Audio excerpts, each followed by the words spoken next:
Good morning friends, দেখুন এখানে 10খানা শস্য মশলা রয়েছে।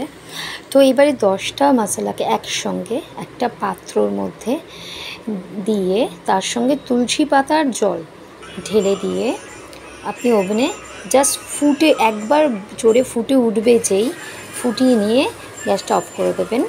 তারপরে গ্লাসে ছেঁকে নিয়ে ওই জলটাকে পুরো ঢেলে নেবেন। 1 গ্লাস জল ঢালার পরে কেউ যদি ওর মধ্যে পাতিলেবু চিপে নিতে চান তো চিপবেন। শীতকালে মধু বা লেবু দুটোই দিতে পারেন।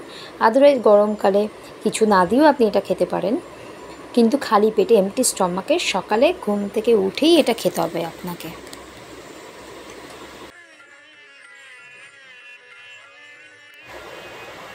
এবারে এই জলটা যেটা আমরা বানিয়েছি ওই জলটাকে আপনি এইভাবে মালা আসনে বসবেন, বসে আপনি জলটাকে আস্তে আস্তে খেয়ে নেবেন। তারপর জলটা খাওয়ার পরে আপনি মালা আসেন সোজা হয়ে, একদম আপনার পেটটা সোজা থাকবে। সোজা হয়ে নর্মাল ব্রিদিংয়ে আপনি হোল্ড করবেন 5 থেকে 10 কাউন্ট। যারা একদম বিগিনার্স করছেন, ঠিকমতো বুঝতে পারছেন না তারা, আদারওয়াইজ 30 কাউন্ট করবেন।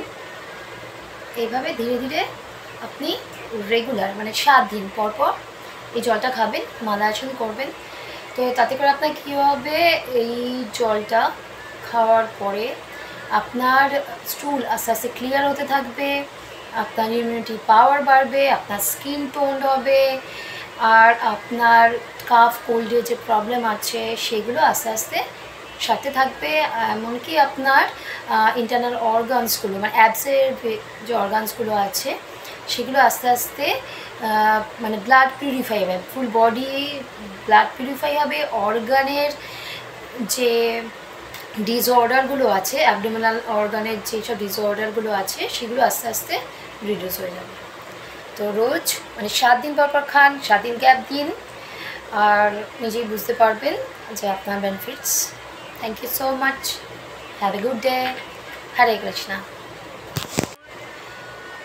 আবার বলে দিচ্ছি, এটা শীতকালে যখন খাবেন অবশ্যই এর মধ্যে লেবু আর মধু নিয়ে নেবেন, যারা নিতে পারবেন লেবু মধু, যাদের অসুবিধা নেই।